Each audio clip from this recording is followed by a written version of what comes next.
Hey everyone, what's up? It's Anushka. Welcome to my channel and thank you for clicking on today's video. So today I'm a little bit nervous because we are going to be trying the BuzzFeed Tasty Mirror Glaze recipe. So I've never made mirror glaze before. I haven't even made glaze before, so this might not be the best place to start, but we're gonna try it anyway because it looks so good, and if this works, then the cake is gonna look amazing. If it doesn't work, it's okay. We'll learn from our mistakes. But before we get into the video, please subscribe to my channel and follow me on my social media. And yeah, please enjoy the video, and I'll see you guys when I'm actually making the glaze.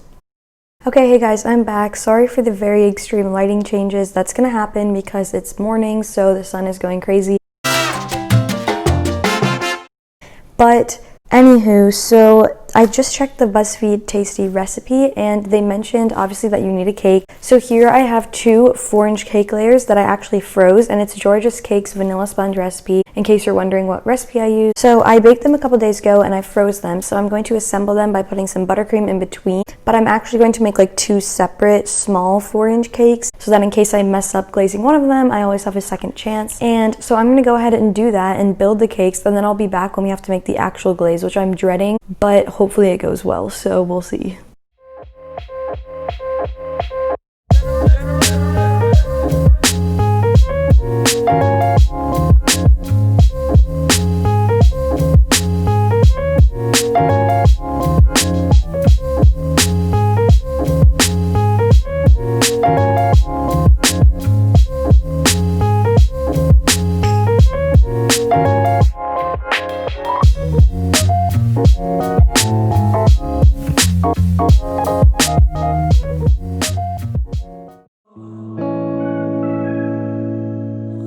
Never ever meant to be so sour, baby. Running out of steam every day be the same. Living like this, testing all my patience. Need a bit of you every time I drink. Like a love, like a love. Okay everyone, so my cakes are now crumb coated and final coated, which means it's time to make the mirror glaze. I'm very concerned for myself and for the cakes and for everyone because I don't know how this is gonna go. I don't really know what I'm doing, but then again, when do I ever know what I'm doing? So it's fine. But then again, when do I ever know what I'm doing? So it's fine. I don't know if I said this already, but I'm going to be quartering the recipe because I'm doing 4-inch cakes, so I'm gonna have to try to figure out how to divide everything. Don't know how that's gonna work with the gelatin sheets, but we'll see. And also in the mirror glaze video, they made a white chocolate mousse to go along with their cakes, but I'm not doing that because I already had buttercream and we don't want to waste, right? So I already used that and we're all good, so we're just gonna see if that works. I don't really know, but at this point I have nothing to lose, so it's fine. We're just gonna try it out, and I'm gonna go ahead and measure my ingredients.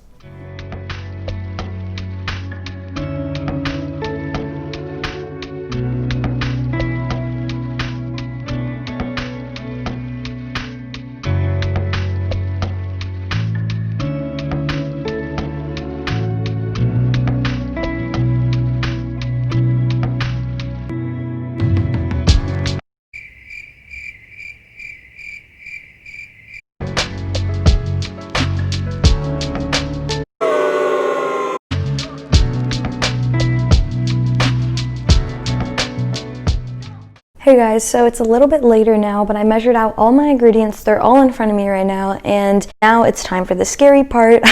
I watched the Tasty video over like 3 times to make sure I don't mess it up, even though we all know that I will, but you know, let's just try to minimize those chances. So I did that, and so the first thing I need to do is head over to the gas and boil my sugar, condensed milk, and water. So I'm gonna wait till that boils, then I take it off the gas and I bloom the gelatin in the water, and then I mix that into the mixture and then pour that over the white chocolate.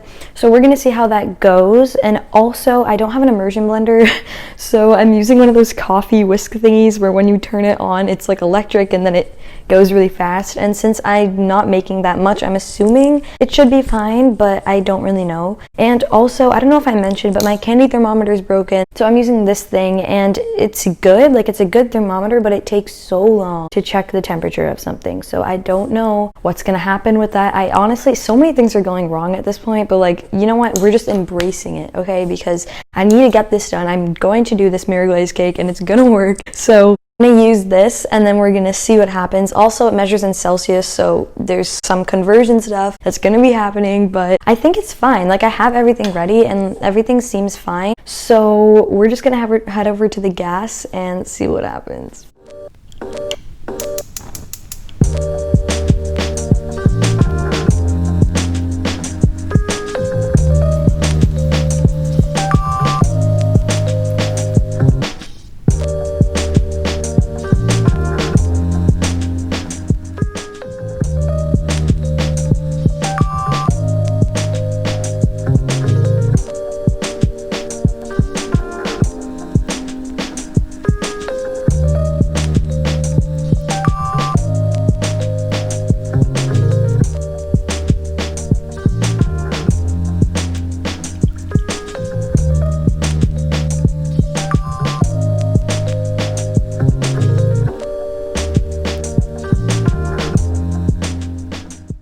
Okay guys, so as you just saw, I just mixed the gelatin into the condensed milk mixture and it's still at that stage. So what I'm going to do at this point is take my white chocolate and I guess I'm just going to pour the condensed milk mixture in there and then whisk it with this. This is what I was talking about, that little coffee mixer thing, and then I'm just going to try to remove the air bubbles and we'll see what happens.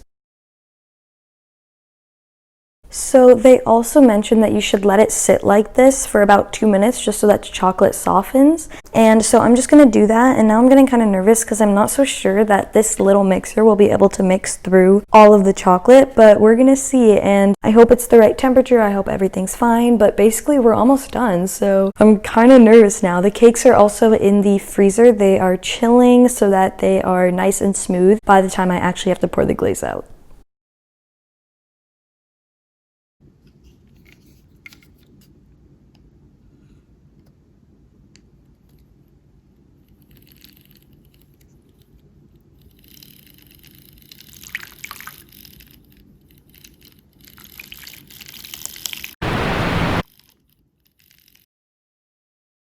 Okay guys, big issue. So I don't know if you saw in the last clip, but clearly it wasn't working. It was splashing everywhere, and the coffee mixer, when you got too deep beneath the surface, it would just not mix. So I'm gonna go in with the whisk. I think that's the best thing to do at this point, and I'm just gonna hope and pray. Like, honestly, I don't really know like what's gonna happen, but we're gonna have to see if I go in with the whisk if it'll still work. So let's check.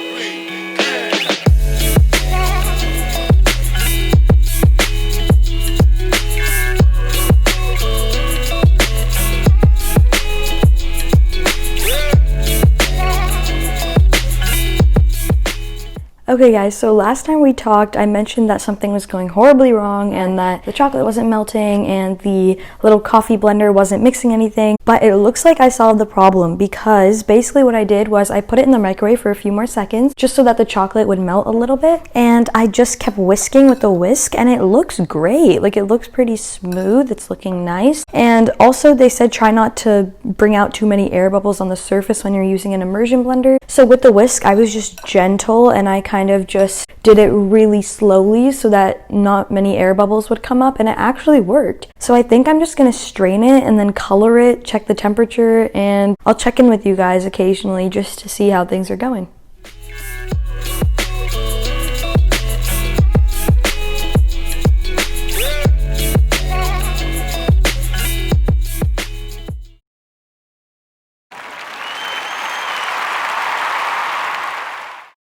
Okay guys, I don't know if you can see it on my face, but I'm so relieved right now because I strained it and it looks great. I don't know if I'm speaking too soon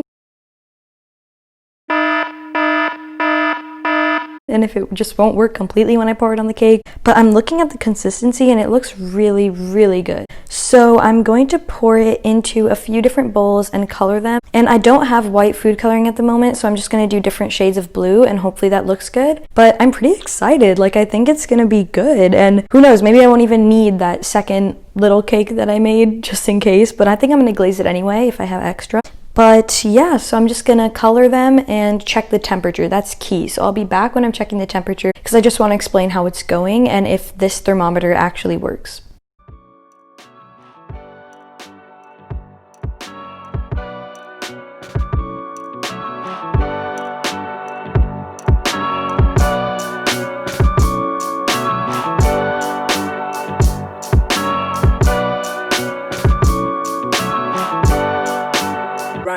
time.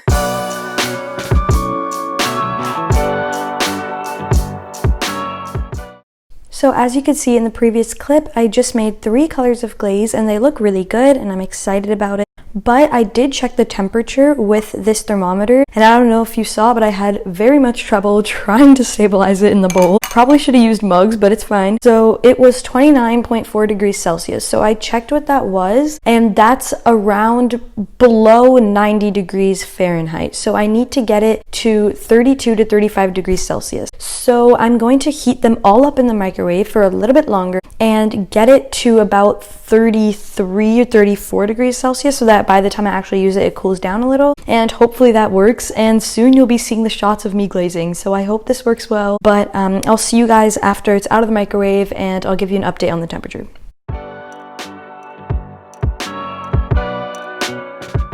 Okay guys, so I'm doing really well now actually. So the glaze was at about 38.4 degrees Celsius, which is more than 96 degrees Fahrenheit. I think it must be around 100 something. I'm not really sure, I didn't check. But I know it needs to be between 32 and 35 degrees Celsius. So right now I just checked and it's 37.5. So we're definitely coming down. So I don't want to miss that sweet spot. So what I'm doing is actually prepping for my cake to be glazed. So here I have a pan and a little bowl. I don't know if you can see that, but you'll see it better when I actually glaze the cake. And so they put it on like a sheet pan, like their little cake, and then they put it on the can of condensed milk. That's what they rested the cake on. So I'm just using a little bowl that's smaller than the actual cake. But yeah, so I'm going to go ahead and grab my cakes from the freezer in a little bit, and then we're just going to wing it and I guess glaze the cake. So the next shot you'll most likely see is the glazing of the cake, unless something goes horribly wrong and then I have to come back on here and talk to you guys, but I'm pretty sure that we're getting there, and it's at 37.2 degrees Celsius now, so we're definitely getting there. Also, I swirled the colors before putting it in the microwave just to make it easier so I could check all the temperatures at once, and the light color kind of disappeared a little bit, but the dark color is there, so I'm happy. As long as this just works, then I will be so happy and I'll be able to sleep tonight. So let's just see what happens, and hopefully the next shot you'll see is me glazing the cake. Everyone's lining up to see her. She's a Mona Lisa.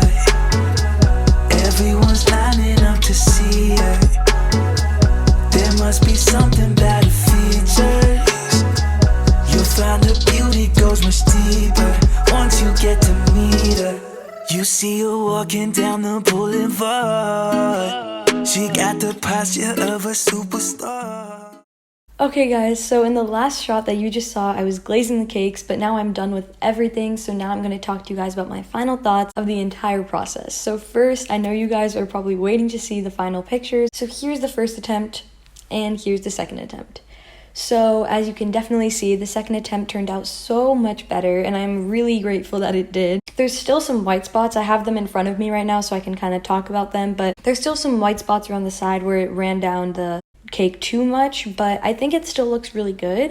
First attempt was a little bit rough. The cake, I don't know why, but I think it started melting or something, and then the icing kind of got mixed in with the glaze and it just started running down the cake too much. So it doesn't look that good, but I mean, the second one definitely made up for it, so I'm pretty happy with the final results. But something that did happen was my thermometer lied to me and told me that it was the perfect temperature when actually it was too warm, which is why I think it ran down the sides too much. But that's okay. I mean, if you have a really accurate thermometer, you should be fine. That's definitely one takeaway from this. But so next time I'm just gonna make sure my candy thermometer actually works. But another thing was the coffee blender that I tried to use in place of an immersion blender. So actually the whisk worked really well to mix the glaze with. You really don't need an immersion blender, I don't think. Maybe that would help a little, but I think it worked well. And after I popped it into the microwave for a few seconds, it worked really well, and there were not as many bubbles, air bubbles, and it was a good consistency. There weren't any chocolate chunks. So I think that was really nice. And also I think that the process of making this glaze is something that's important to talk about, because I thought it would be really, really hard to make this, but actually it was so easy. It was just really self-explanatory, and the BuzzFeed Tasty video did a great job in explaining what you have to do. Even though there was no talking, it was still good to read the description box because they have a bunch of information there. Obviously, I cannot talk about the actual cake portion since I didn't make the white chocolate mousse and the raspberry jam or strawberry jam or whatever it was, but the glaze itself worked really well. So my final takeaways from this are, first, definitely make sure that you have an accurate thermometer, because that's everything. Temperature is everything in this. It might be easy to make, but you really have to know the right temperature. And second, I'd say just don't be scared, just go for it. I was really scared to make mirror glaze, but honestly, it was really fun and it was a great experience, and so I would definitely recommend it. So that's it for this video. Thank you guys so much for watching. Please like, comment, and subscribe. Give me any feedback that you have. Let me know if you try it. Let me know if this video helped. And also follow me on all my social media, and the links will be in the description. And yeah, thank you guys so much for watching, and have a great day. Bye! She's a Mona Lisa. Everyone's lining up to see her. There must be something about her